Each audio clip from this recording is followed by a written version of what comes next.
दोस्तों, स्वागत है आपकी अपने YouTube चैनल हिंदी संस्कृत अड्डा में।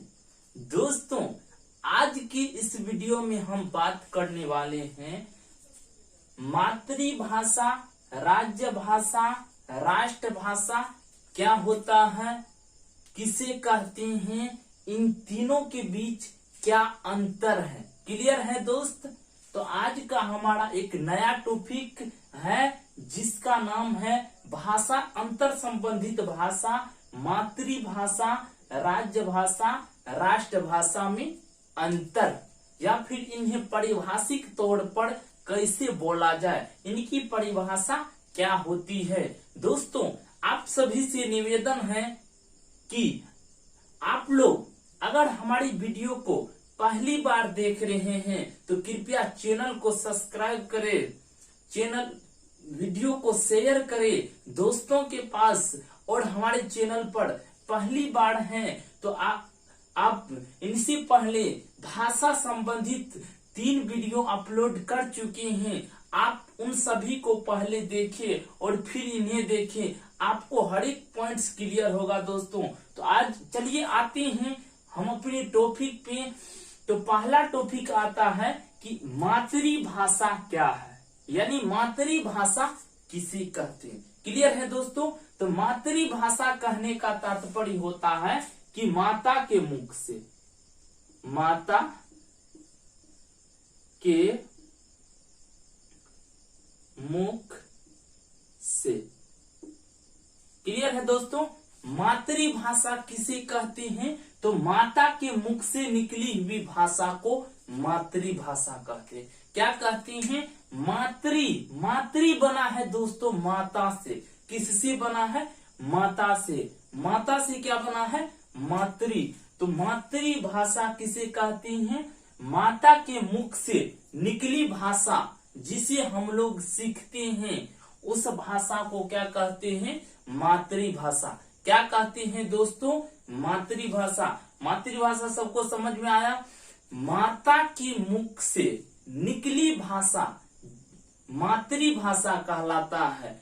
इन भाषा का विस्तार, यानी मातृभाषा का विस्तार हम अपने खुद के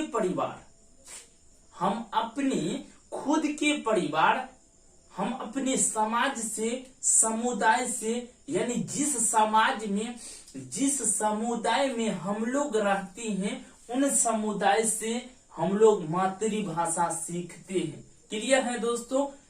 तो हमारे सब भारत में कुल 15 मातृभाषा है। कितना मातृभाषा है दोस्तों? 15 मातृभाषा है। एग्जाम्पल के तौर पे बोले तो हिंदी, मराठी, बंगाली, गुजराती, तेलुगु, कन्नड़, इस प्रकार से हमारे देश में टोटल 15 मातृभाषा है। आपकी डिस्क्रिप्शन में 15 का नाम मिलेगा दोस्तों, नोट कर लीजिएगा, हर एक पॉइंट्स को आप नोट कीजिए। क्लियर है? तो मातृभाषा यहाँ से हो गया क्लियर, यानी हम लोगों के समुदाय में, समाज से जो भाषा सीखते हैं हम लोग, उन भाषा को मातृभाषा कहते हैं। क्लियर है दोस्त? आइए समझते हैं राज्य भाषा क्या होता है। तो ये मातृभाषा जिस क्षेत्र विशेष में हम लोग जन्म लेते हैं और जहां सीखते हैं, वही का मातृभाषा होगा। एग्जाम्पल के तौर पे कहे तो हम अगर मैथिली भाषा के समुदाय में जन्म लिए और माँ के मुख से, समाज के मुख से मैथिली भाषा सीखे, ग्रहण किए, तो हमारा मातृभाषा मैथिली होगा। क्या होगा दोस्तों? मैथिली होगा। अगर आप हिंदी समुदाय में जन्म लिए हैं और हिंदी समुदाय से हिंदी भाषा को सीखे हैं, माँ से हिंदी भाषा को सीखे हैं, तो आप लोगों का मातृभाषा हिंदी होगा। क्लियर है दोस्तों? अगला आता है राजभाषा। कौन सी भाषा दोस्तों? राज्य भाषा। राजभाषा क्या होती है? गौर से समझिए, क्लियर करते चलिए, तीनों के बीच अंतर भी बताएंगे। हर एक टॉपिक को बारीकी से साहित्य के साथ जोड़कर बताएंगे। तो राज्य भाषा क्या है? तो हमारे राज्यों में, हम जिस राज्य में रहते हैं उस राज्यों का तमाम शासन प्रक्रिया जिस भाषा में है उस भाषा को राज्य भाषा कहते हैं। दोस्तों नोट कीजिए, आप जिस राज्य में रहते हैं उस राज्य का संपूर्ण शासन व्यवस्था जिस भाषा में अपलिखित है यानी लिखा हुआ है उस भाषा को राज्य भाषा कहते हैं। क्लियर है दोस्तों? तो हमारे देश में यानी हमारे राज्य का, बिहार राज्य का राज्य भाषा हिंदी को कहा गया है। किसको कहा गया है दोस्तों? हिंदी को राज्य भाषा की दर्जा दी गई है। कौन सी भाषा को दोस्तों? हिंदी भाषा को राज्य भाषा की दर्जा दी गई है। क्लियर है? तो अगला समझिए, तो राज्य भाषा क्या होगा? समझ में आ गया सबको कि हम और आप जिस देश के अंदर रहते हैं और उस देश के जिस राज्य में रहते हैं उस राज्य का संपूर्ण शासन प्रक्रिया जिस भाषा में लिखा हुआ है उस भाषा को राज्य भाषा कहते हैं। एग्जाम्पल के तौर पे हम बिहार से हैं, हमारे बिहार में संपूर्ण शासन प्रक्रिया, शासन व्यवस्था हिंदी भाषा में अपलिखित है, लिखा गया है। इसलिए हमारे देश का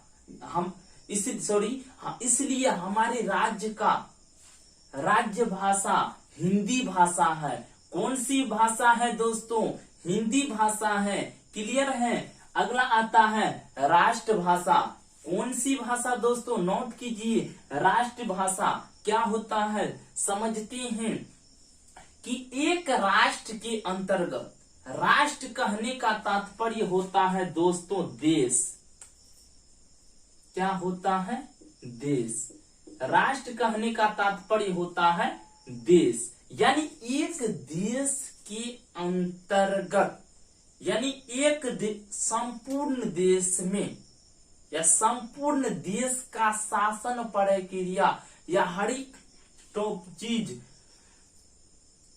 जिस भाषा में अपलिखित होता है उस भाषा को राष्ट्रभाषा कहते हैं। पारिभाषिक तौर पर दोस्तों अगर बांध दिया जाए तो एक संपूर्ण देश में संपूर्ण जनता द्वारा या अधिकांश जनता द्वारा प्रयोग की जाने वाली भाषा को राष्ट्रभाषा कहते हैं। दोस्तों कौन सी भाषा कहते हैं? राष्ट्रभाषा कहते हैं।